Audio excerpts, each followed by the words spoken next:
All right. And what year did you retire? My name's John Good.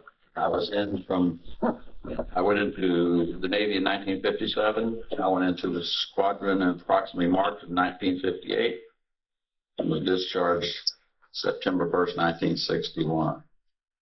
I went in as an AN and came out as an AO3 in aviation ordnance third class. And you knew the LOP crew from the 1962 crash? Yes, that was my crew. I flew with them. Sorry. That's my watch. You want me to stop? Just hold on. Okay. I flew with the crew. I was on. We used to be crew 11. We went to crew 3, and I met Norman Russell one day in the barracks. He just came in from radio school. I talked him into coming on the crew because we didn't have one, and so he and I become friends, and we bummed around together for till I got out. And I was in the hospital the last month or so that I was in the Navy, and I was supposed to get orders to just be discharged, and they gave me the option of going back to the squadron, so I did. I ran into Commander Kozak, and he asked me to re-up for the length of the deployment, and he said he would see that I got discharged the minute we got back, because it could be a little over 6 months by the time we left and the whole deal. And I said, okay, because he said he was going to Rhodes, Spain. I said, I like that. So I went up, was signing the papers, and Jovan Bensfield that I knew, he was talking to me, and he said, hey, after a while, Commander Kozak's taking over as XO, and you're going to Iceland. And I said, stop the paperwork. I said, I don't want to go up there. So I ran into him down to the stores apartment. I told him, he says, I said, I can't go with you. I said, you're going to Iceland. He didn't tell me that. And he says, I can't be that bad. I said, you ever been there? And he said, no. I said, well, I have. And I don't want to go back. And so I didn't. And then I was sitting in a bar in Lake City, Florida. I heard there was a crash. And I thought, well, it's probably our squadron. But I thought, well, it wouldn't be the crew. It was.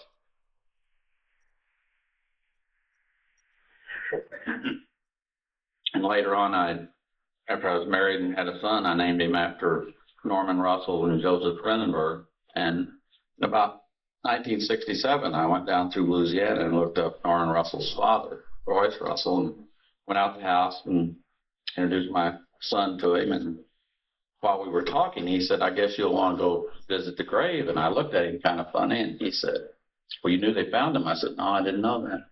And so I visited the grave, and then I corresponded with him over time, and then we kind of lost contact. And since then, I've been in contact with Norman's brother, and I had a wine bottle that Russ had gave me, and I sent it to his sister.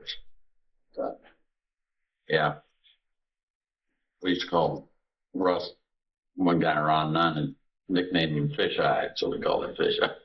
But he was really a nice guy. He was, and Joe Renenburg, the other guy, he came in the Navy. He'd been it wasn't a foster home, it was some other kind of home, like an orphanage. He had 2 sisters in an orphanage, and all he wanted to do was get out of the Navy and get those sisters out of there. And he never made it. And I always felt guilty later for not looking him up, But recently I talked to his aunt. And Joe's mother, when she was 30 years old, went to the grocery store, disappeared, and they never heard from her again. She didn't say what they suspected or anything. And then Joe ended up back in Chicago with an uncle. His uncle ended up putting him in his home. And then when he was of age, it appears he joined the Navy. And he wanted to get out and get those sisters out, and nobody could ever get a hold of the sisters. And I told his aunt, I said, boy, I just wish they knew that, he wanted to get out. He hadn't forgotten them. And that was, you have anything else you want to ask? You know? No, that sounds really good. Anything else you can think of, just feel free to say it. And, maybe your thoughts as far as sending a second recovery patient or? Well, yeah, I sure hope they do that. I've been in contact with, Congressman Blunt from Missouri, who's the majority whip, and, you know, wrote letters. Bob Petway has really helped by giving us information and letting us share it with other people, and that's really been nice. And I met Commander Kozak's children, some 2 or 3 years ago, before the last reunion, and met with them at Patty's house. They're really nice. I mean, I really enjoyed it. And this time I understand their mother's coming.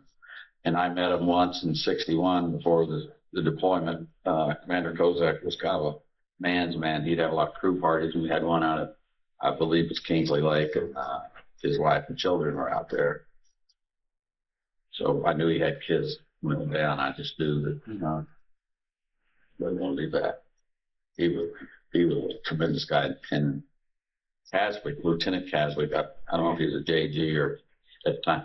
I'd flown with him about the whole time that we were both in the squadron. For some reason, he was always on my flight.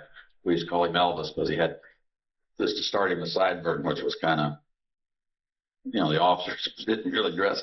But Lieutenant Caswick, he was that way. He was Ensign Caswick at that time, and he was different sort. He was a, you know, he was a fun guy. I always felt bad about the guy that took my place because he had 2 children, and at least 2, and I always felt bad about that. And I think myself and Latimer and some of the others, we felt kind of guilty, you know, that, you know, we should have been there. And I think about it later, well, I'm glad I wasn't. You know, it's just fate, though. I mean, if I'd signed that paper and Benfield had told me he was going to Iceland, I would have went ahead and went because I'd already signed up and said I would do it. I would have done it, you know. But I sure didn't like that place. I said, it just flying them there tough. But that's not all I can. Well, you guys are Cold War heroes, isn't there? Yeah, I just wish they would. You know, it aggravates me sometimes when I see how much money they spend on other things. And I'm not saying they're not worthy causes, but Jesus, people do dumb things, and the government spends money to recover them, you know, and you get people that were, you know, doing their duty, and, you know, you can't get them to. So it gets a little, we get a little testy about it, you know. I think we'll eventually make it. And Bob Petway has just worked his butt off. So if anybody can do it, I'm sure he can get it done.